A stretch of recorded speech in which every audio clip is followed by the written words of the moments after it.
विप्रधेनु सुर संत हित लीन मनुज अवतार। मतलब भगवान श्री राम का, भगवान कृष्ण का, भगवान विष्णु का इस धरा पर अवतार प्रमुख रूप से ये चार कारणों से होता है। विप्रधेनु ब्राह्मणों की रक्षा के लिए, धेनु यानी गौ की रक्षा के लिए, विप्रधेनु सुर यानी विप्रधेनु सुर संत सुर यानी जो हमारे राक्षस है, एक तो उनको मारने के लिए और फिर संतों की रक्षा के लिए। ये चार कारण से भगवान का अवतार इस धरा पर होता है। अवतारों में अगर हम बात करें तो भगवान नारायण के विभिन्न अलग अलग तरह के अवतार हैं। जैसे कोई पूर्ण अवतार हुआ, जैसे फिर कोई अंश अवतार हुआ, कला अवतार हुआ, आवेश अवतार हुआ और फिर अधिकारी अवतार। ऐसे भगवान समय समय के हिसाब से अपने अलग अलग विभिन्न रूप को धारण करते हैं। इन्हीं में भगवान नारायण के सातवें अवतार के रूप में भगवान श्री राम, मर्यादा पुरुषोत्तम, हमारे राष्ट्र नायक श्री राम जी के रूप में हुआ। जब अयोध्या में आप सभी को पता है महाराज दशरथ जी के यहाँ कोई संतान नहीं थी, तो श्रृंग ऋषि ने यज्ञ किया और उनके यज्ञ पुत्र कामेष्टि यज्ञ के द्वारा खीर प्रदान की गई और फिर भगवान श्री राम का इस धरा पर अवतार हुआ। इस इन्हीं भगवान राम जी के जिस दिन जन्म हुआ, जो हम चैत्र मास के शुक्ल पक्ष की नवमी तिथि को मानते हैं, उसी को पूरा भारतवर्ष का ही नहीं अपितु विश्व भर का सनातनी समाज श्री राम नवमी पावन पर्व के रूप में मनाता है। इस साल अगर हम बात करें साल 2026 में, तो काफी लोगों को कंफ्यूजन है कि भाई हम लोग ये आखिर श्री रामनवमी का पावन पर्व हम क्यों किस दिन मनाएं, क्योंकि कोई लोग कहते हैं 26 को करो, कोई 27 को कहते हैं। इसमें जो प्रमुख रूप से मेरे को लगता है जो कंफ्यूजन का कारण है कि हमने सोशल मीडिया पर बहुत ज्यादा ट्रस्ट करना स्टार्ट कर दिया है और हमने हमारे जो पंचांग है, हमारे जो पंडित लोग हैं, जो हमारे आचार्य गण गुरु है, उनसे हमने पूछना बंद कर दिया है। हमारे जो भी तीज त्योहारों के डाउट्स आते हैं, हम सीधा सोशल मीडिया पर सर्च करते, तो वहां पर तो हमको अधिकतर ऐसे वीडियोस उपलब्ध होंगे जो हमको हिंदू समाज को, सनातन समाज को मैनिपुलेट किया जा रहा है। ऐसे ही लोग आपको मिलेंगे जो केवल व्यूज पाने के लिए कंटेंट क्रिएटर्स है। जो लोग हमारे शास्त्र की बातों को बताते हो लेकिन अगर उसके पीछे कोई प्रमाण नहीं रखते तो फिर वो सिर्फ केवल कंटेंट क्रिएटर्स हुए। तो आइए बात करते हैं साल 2026 में यह चैत्र महीने में शुक्ल पक्ष में जो नवमी तिथि आएगी श्री राम नवमी, यह कब रहेगी, शास्त्र हमारे इस विषय में क्या आदेश करता है, उसको हम लोग समझेंगे। देखो सबसे पहले हम ये समझ लेते हैं कि ये पहले नवमी तिथि प्रारंभ कब होगी, समाप्त कब होगी, उसके बाद हम नवमी तिथि एक्चुअली कब है उसको हम जानेंगे, पूजा का मुहूर्त क्या है उसको हम समझेंगे और इस दिन खास विशेष आपको क्या करना चाहिए जिससे आपके ऊपर भगवान श्री राम की कृपा बनी रहे। तो पहले हम ये बात करते हैं कि नवमी तिथि प्रारंभ कब होगी और समाप्त कब होगी। नवमी तिथि प्रारंभ हो जाएगी 26 मार्च 2026 को सुबह के 11:49 और नवमी तिथि समाप्त हो जाएगी 27 मार्च 2026 को सुबह के 10:07। तो हमारे यहाँ शास्त्र आज्ञा करते हैं कि आपको नवमी यानी यह श्री राम नवमी कब माननी चाहिए। देखिए इसके लिए शास्त्र कहते हैं कि एक तो नवमी तिथि होना कंपल्सरी है, मतलब वो त्योहार ही नवमी तिथि से है। तो जिस समय आप इस त्योहार को मान रहे हैं, मना रहे हैं, इसका उत्सव कर रहे हैं, उस समय नवमी तिथि तो compulsory, that is totally mandatory. एक बात। दूसरी बात, अगर आप हमारे रामचरितमानस को भी पढ़े तो उसमें बाबा जी क्या लिखते हैं, नवमी तिथि मधुमास पुनीता, शुक्ल पक्ष अभिजित हरिप्रीता, मध्य दिवस अति शीतल धामा, पावन काल लोक विश्रामा। यानी भगवान श्री राम का जन्म कब हुआ, अभिजित वेरा में और मध्याह्न काल में। तो आप जब ये श्री राम नवमी मना रहे हैं उस समय एक नवमी तिथि होना आवश्यक है, मध्याह्न काल होना आवश्यक है और अभिजित मुहूर्त में मिले, इसको भी हमको अवलोकन करना चाहिए।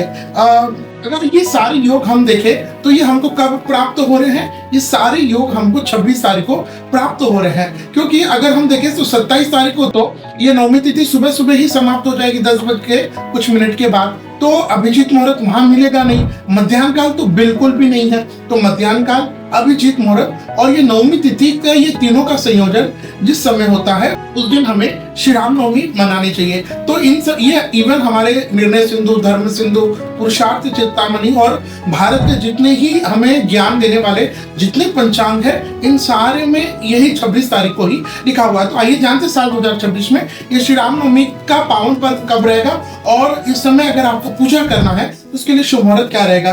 तो ये रामनवमी का पावन पर्व रहेगा विक्रम संवत 2083 चैत्र मास के शुक्ल पक्ष की नवमी तिथि यानी गुरुवार 26 मार्च 2026 को।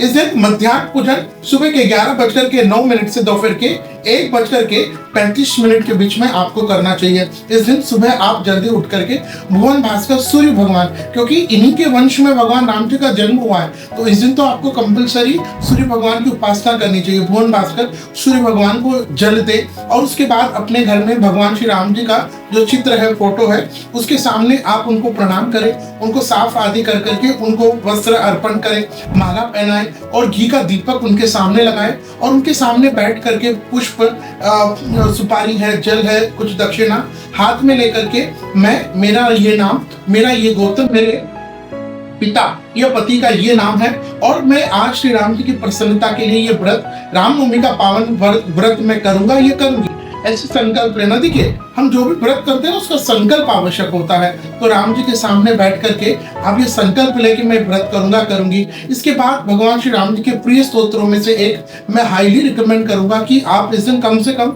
108 बार राम रक्षा स्तोत्र का पाठ अवश्य कीजिएगा। उतना नहीं हो तो फिर अब उसको आधा कर सकते, 51 है, 21 है, आपकी जैसे समय के हिसाब से, लेकिन राम रक्षा स्तोत्र का पाठ करें। रामचरितमानस के उसका पाठ है, उसको आप अवश्य कीजिएगा। व्रत रखिएगा। व्रत तो हमारे जितने प्रमुख त्योहार आते हैं उनमें हमें व्रत तो रखना ही चाहिए। इसके अलावा भारतवर्ष में इस धार्मिक उत्सव के रूप में विभिन्न बड़ी बड़ी शोभा यात्रा निकाली जाती है, तो आप अपनी शोभा यात्रा आप स्वयं निकाल सकते हैं, या फिर आपके घर के आसपास कहीं शोभा यात्रा निकाली जा रही है तो आप उसमें तन मन धन से उसमें सहयोग करें, उसमें सहभागी बने। अपने घर पर, अपने प्रतिष्ठान पर, अपनी फैक्ट्री पर, घर के बाहर भगवा ध्वज की स्थापना करें और इस दिन सत्य बोले, क्योंकि भगवान श्री राम का जो अवतार है यह मर्यादित अवतार था, तो इस दिन आप मर्यादित रहने का साहस दिखाए और इस तरीके से जो भी व्यक्ति है भगवान श्री राम जी की यह श्री राम नवमी का पावन पर्व इस तरीके से मनाता, निश्चित उसके ऊपर भगवान श्री राम की कृपा होती है। और जिसके ऊपर राम जी की कृपा यानी उसके जीवन में उस तरीके की मर्यादा आती है, और जो व्यक्ति मर्यादित रहता है उसके यहाँ धन, ऐश्वर्य, सुख, शांति, अच्छा स्वास्थ्य, ये सभी प्राप्त होता है। तो साल 2026 में हमारे शास्त्रों में जो बातें बताई है उन सभी के आधार पर हमें पूरे भारतवर्ष के सनातनी समाज को 26 तारीख को यह श्री रामनवमी की पूजा, रामनवमी का पावन पर्व मनाना चाहिए। अब यहाँ पर एक चीज यह भी है कि शायद अभी तक ये वीडियो बन रहा है, तब तक मेरी जानकारी के अनुसार अयोध्या में 26 तारीख को नहीं 27 को कर रहे हैं। देखिए, 27 को करने का एक कारण जो मुझे लगता है वो ये हो सकता है कि जो लोग वैष्णव लोग होते हैं वो लोग सूर्योदय कालीन तिथि को मानते, उदय तिथि को, तो हो सकता है इस कारण अयोध्या आदि कुछ प्रांतों में, अभी मैं I am not sure, but video बन रहा है, जब तक मेरी जितनी जानकारी है उसके अनुसार तो हो सकता है। लेकिन अभी जैसे मैंने मध्याह्न व्यापिनी वो एक कारण बताया, नवमी तिथि और अभिजीत मुहूर्त, इन तीनों का संयोजन तो हमें भारत के अधिकतर क्षेत्रों में हमें 26 तारीख को ही मिलेगा। इसके अलावा स्क्रीन के अंत में आप देख सकते हैं भारत के जो प्रमुख शहर हैं वहां पर मध्याह्न काल में अगर आपको श्री रामनवमी का यह पावन पर्व मनाना है तो उसको आपको कब मनाना चाहिए। अगर आप अपने स्थान, अपने शहर के हिसाब से भी रामनवमी को मनाने का जो मध्याह्न काल प्राप्त करना चाहते हैं तो कमेंट्स में आप अपने गांव, शहर या देश का नाम लिखें और हम आपको मध्याह्न काल आपकी जगह कौन सा रहेगा, कितने समय का रहेगा, वो हम आपको बताएंगे।